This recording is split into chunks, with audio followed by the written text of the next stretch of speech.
ఏర్పడిన తర్వాత ఈ రాష్ట్రంలో బలహీన వర్గాల వాళ్ళు ధనవంతులు అయిపోయింది. ఇక్కడ పక్కనే యాదవులు ఉంది, మా ఊరు అది. ఓ 24 ఎకరాలు 30 ఎకరాలు ఉంటుందండి. 1,20,00,000 ఎకరం. అయ్యయ్యో. ఆ తర్వాత అసంట పోతే మా ఊరిలో ఏమన్నా అంటే నేను క్యాస్ట్ వైజ్ చెప్తున్నా అనుకోవద్దు. అంటే ఎట్లా ఇవాళ కోర్టుకు వెళ్ళిపోయారని చెప్తున్నాను. నేను మండలాలు ఏర్పడడం వల్ల, జగదీష్ రెడ్డి గారి అంటే పుణ్యం వల్ల ఈ నాగారం ఏర్పడడం వల్ల. ఆ తర్వాత ఎవరున్నారు మేడం అంటే మన బార్బర్ కమ్యూనిటీ వాళ్ళు ఉన్నారు మేడం, వాళ్ళు కూడా. తర్వాత కుండలు వాళ్ళ కుమ్మరి కమ్యూనిటీ వాళ్ళు ఉన్నారు. ఆ తర్వాత మేమున్నాం మేడం, మున్నూరు కాపులు అక్కడ ఉన్నాం. తర్వాత అవతలికి పోతే శాఖలు మేడం, రజక కులస్తులు. ఇలా కోటీశ్వరులు అండి. ఎవరు అమ్మినా కానీ 1,20,00,000 1,30,00,000 అమ్ముతుంది. బ్రహ్మాండమైన బిల్డింగ్లు కడుతుంది. కేవలం ఇది పనిగిరి, ఎస్పెషల్లీ పనిగిరి సర్పంచ్ కాబట్టి నేను చాలా మంది అనుకుంటా క్యాజువల్గా జగదీష్ రెడ్డి గారి పుణ్యం వల్ల ఈ మండలం కావడం, మన భూములకు వాల్యూ రావడం, ఇలా కోటీశ్వరం అయిపోయినాం. ఇంతకుముందు కోటీశ్వర్లు అంటే పలానాయన పేరు చెప్తుండేది. వీళ్ళు అట్లా మెయింటైన్ చేయకుండా ఇలా మా ఊళ్ళంతా కోటీశ్వర్లు. చాలా మంది రోడ్డు ఎమ్మెల్యేలంతా కోటీశ్వర్లు. ఎక్కడ చూడండి తెలంగాణ ఆవిర్భావం తర్వాత ఏ దూరం పోయినా ఆసిఫ్ నగర్ అదేంటో అది మన ఆదిలాబాద్ పోయినా కూడా 15 లక్షలు తక్కువ లేదు, 10 లక్షలు. మా ఊళ్ళో అయితే ఎల్కి పోతుంటే 50 లక్షలు 40 లక్షలు, లాస్ట్ పోతే 20 లక్షల దాకా ఇక తక్కువ. ఎక్కడ పనికిరా దొరకదు 20 లక్షలు. ఇది జగదీష్ రెడ్డి గారికి మా గ్రామం తరఫున, మా ప్రజల తరఫున వారికి కృతజ్ఞత తెలియజేస్తున్నాం, ధన్యవాదాలు.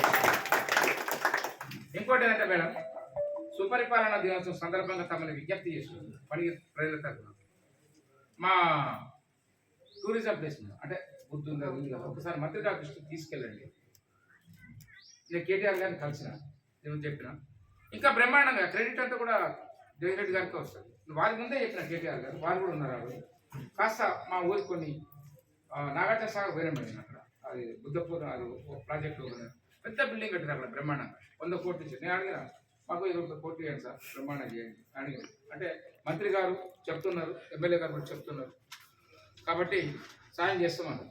ఇంకోటి ఏంటంటే ఈ మండలానికి నీళ్లు నిజంగా కాళేశ్వరం 350 కిలోమీటర్ల దూరం నుంచి వస్తాయి. అవి జగదీష్ రెడ్డి గారి ఇనిషియేటివ్. వాస్తవంగా ఎమ్మెల్యే గారు మన గ్యాదర్ కిషోర్ గారు కూడా చాలా ఇనిషియేటివ్ తీసుకొని, మేము చిన్నప్పుడు అనుకునేది నీళ్లు వస్తాయట అనుకునేది.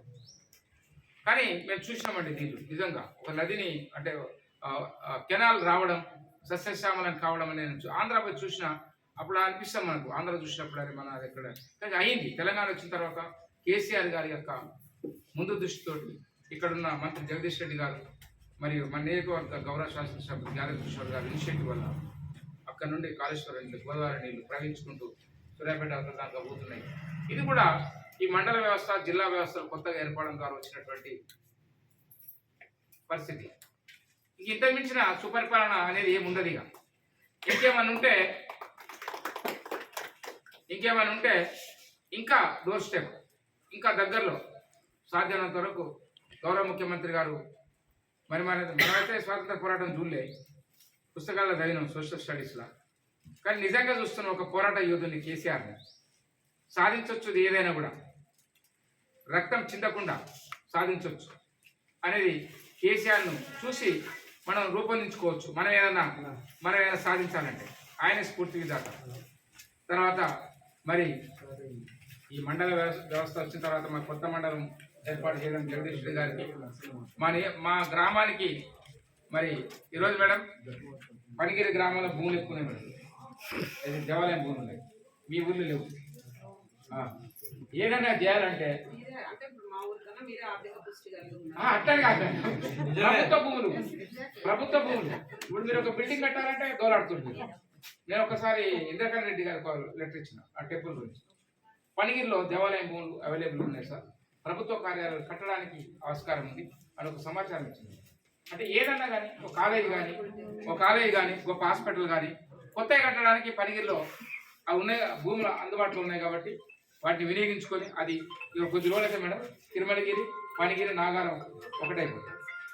కాబట్టి సుపరిపాలన దినోత్సవం సందర్భంగా నిర్విరామ కృషి చేస్తున్నటువంటి, బాగా అంటే రిస్క్ పడ్డా సరే, సర్పంచులతోటి ఒక్కొక్కసారి ఇబ్బందులు పడ్డా సరే వాళ్ళ డ్యూటీ మంచిగా బ్రహ్మాండంగా చేస్తూ విధి నిర్వహణ చేస్తూ మరి గుడ్ గవర్నెన్స్ అందించే ప్రాసెస్లో అందులో సెక్రటరీలే ముందు ఉన్నారు అని నేను అభినందిస్తూ అటు వైద్య అంటే హాస్పిటల్ కానీ ప్రైమరీ హెల్త్ సెంటర్ కానీ అంగన్వాడీ టీచర్లు కానీ ప్రతి ఒక్క వ్యవసాయ అధికారులు కానీ ప్రతి ఒక్కరు కూడా ఈ సుపరిపాలన దినోత్సవాన్ని జరుపుకోవడానికి కారణమైనటువంటి మీ అందరినీ కూడా అభినందిస్తూ ఈ అవకాశం ఇచ్చినటువంటి అధికారులకి కృతజ్ఞతలు తెలియజేస్తూ ముగిస్తున్నాను. Thank you very much.